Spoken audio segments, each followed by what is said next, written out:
On today's episode, something's weird inside the Cybertruck, Elon's Grok AI gets an upgrade, Tesla HR has a very bad day, and more details on Powerwall 3 are revealed.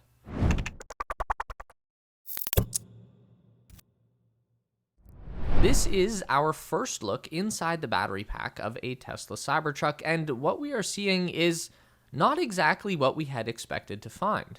Of course, we have to thank the good people at Monroe Live for having the courage and expertise to successfully eviscerate a brand new Cybertruck and take us along for the ride. The Monroe team has already done this same procedure on the Texas-made Model Y, which gave us our first look inside a 4680 equipped structural battery pack from Tesla, so we are going into this with what we thought was a pretty good understanding of how the system operated. The first surprise about the Cybertruck design is that the battery pack sits upside down. So when you see the guy lift the lid on the battery pack, that's actually the underbelly of the truck that they are carrying off. We can already see that this is a much more rigid piece of steel than what Monroe removed from the top of the Model Y battery pack. That one had to be peeled back like the lid of a tin can, while this cap comes straight off. And now we see the biggest mystery of all. The battery pack is half full. There is definitely a lot more empty space inside the new battery compared to the old Model Y. That one was packed full of red foam and battery cells from top to bottom, while the Cybertruck offers up a very notable gap. This begs the question, is something missing? What we are looking at are the bottoms of the 4680 battery cells. They are underneath a thin layer of mica, which is a semi-transparent, heat-resistant natural crystal. The tops of the battery cells are then going to be mounted to the upper plate of the structural pack, which is serving as the floor of the Cybertruck interior. So they are right underneath your feet. That might sound dangerous, but in this case it's not. We'll elaborate on that in a minute. First, let's talk about why there would be such a big gap inside the Cybertruck battery pack. Could it be extra space for more battery capacity in future models? This is a theory that comes up often over the past few days. Maybe Tesla would double stack another layer of battery cells just like GM's electric Hummer and Silverado pickup. This would definitely provide enough material to realize the truck's originally promised range of over 500 miles.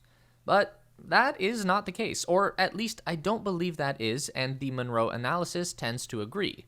The gap underneath the battery pack serves two purposes. One is to provide a sort of crumple zone for the battery cells. If the Cybertruck is built for off-road capabilities, then we have to consider potential damage that's unique to off-roading, like landing on top of a rock. By leaving a gap between the bottom of the cell and the underbelly of the truck, you've got some room for the metal sheet to dent inward without damaging the cells, which has potential to cause a thermal runaway, and that can burn an electric car to the ground. This brings us to the second reason you'd want to have some empty space in here. We're looking at the bottom of the 4680 battery cells, which is where the cell is designed to fail in an overpressure event.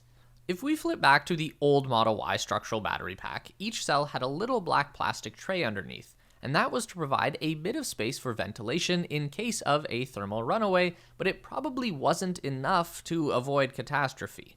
When a lithium battery cell goes into thermal runaway, it instantly becomes an uncontrollable mini volcano. This can be triggered by excessive heat or physical damage to the cell. Inside the Cybertruck battery, there are no plastic vents underneath the cells, just that thin sheet of mica, which is a very brittle mineral. So if a battery cell ever experienced an overpressure situation, the bottom of the cell would burst and it would punch through the mica sheet, and now there's this large open gap for all of the hot gas and flame to escape into, like a ventilation trough. So should you be worried about having batteries underneath your feet? Not in a Cybertruck. Even if the cells go into a thermal runaway, they're going to burst downwards away from the cabin. Then all of the heat and burning materials is going to have a place to go instead of immediately spreading to other battery cells. If you want to see how much hot gas is released from an EV battery pack in a thermal runaway, just look at this video of a Tesla Model X burning underwater. Yes, it is fully submerged and still on fire, but look at the bubbles coming up. That's all of the gas escaping from the battery pack.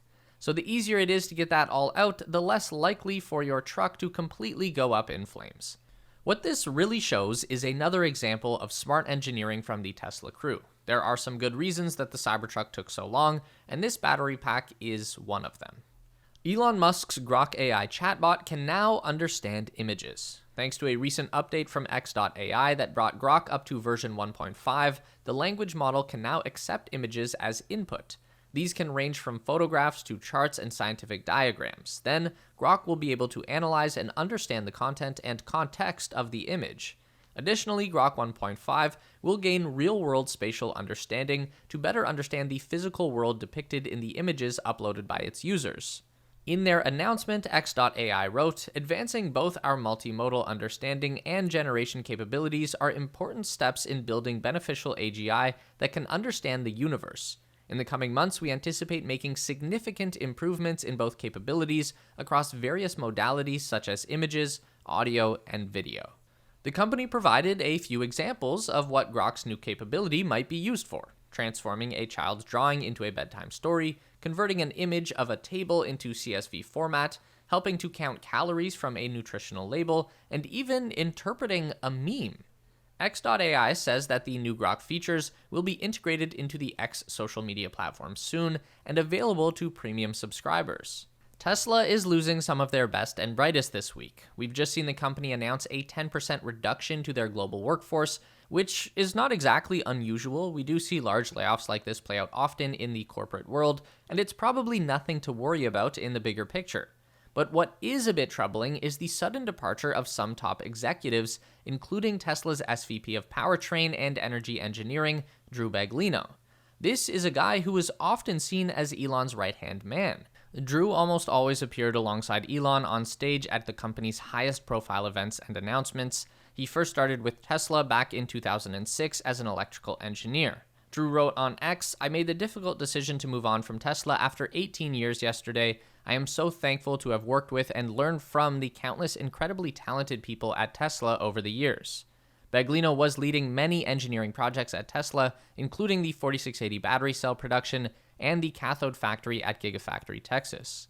We've also heard that Tesla has let go of Anthony Thurston, senior manager of cathode materials and manufacturing at Giga Texas, who was reporting to Baglino regarding the cathode factory project, and this sounds like more than a coincidence. In a seemingly less related event, Tesla also lost their head of policy and business development, Rohan Patel. Patel came to Tesla in 2017 after leaving work as a special assistant to the president for intergovernmental affairs in Obama's White House. Patel wrote on X, "The past 8 years at Tesla have been filled with every emotion, but the feeling I have today is utmost gratitude. To our unbelievable customers and fans, I'm inspired by your passion and impact on Tesla and the mission. To Elon Musk for giving me the chance and empowering me to lead big initiatives at the company." So this is all very interesting to watch play out. It definitely appears to be a no hard feelings kind of departure for the top players, though I imagine the bottom 10% of factory workers were less stoked about their newly found time off. Elon was quick to thank his departing executives for their service by responding kindly to their exit posts, and then wrote himself, "About every 5 years we need to reorganize and streamline the company for the next phase of growth." So the most likely sign of the times here is that Tesla will be quickly moving into something new and exciting that will require fresh blood and a different point of view. Electric cars are cool and all, but one of the best products that Tesla offers is their Powerwall home energy storage system, and with Powerwall 3, there are some new features that make it even more compelling. The biggest upgrade for this year is a higher continuous power output of 11.5 kilowatts. That's double the output of previous models, and a massive peak power output of 30 kilowatts, which is more than 5 times the peak capability of Powerwall 2. This means that your Powerwall can supply more energy demands in a modern home. Imagine running a heat pump and an electric water heater while charging an electric car. This is the direction that we are all moving in, and Tesla is ready to provide the infrastructure. Powerwall 3 also has a built-in solar inverter to change the direct current energy from solar panels to alternating current for home use. The energy storage capacity of the new unit is the same as the previous model, 13.5 kilowatt hours, which is enough to power an entire house for several hours. But for additional capacity, it's now easier to stack multiple Powerwalls together instead of having to stack multiple fully functioning Powerwall units. The version 3 now comes with stripped-down expansion packs that are essentially just the battery cells without the expensive inverters and control electronics. Each Powerwall 3 can support up to 3 expansion modules, and Tesla shows up to 4 of these banks connected together for a total energy storage of 216 kilowatt hours, which would be enough to support an average house for a couple of weeks on its own.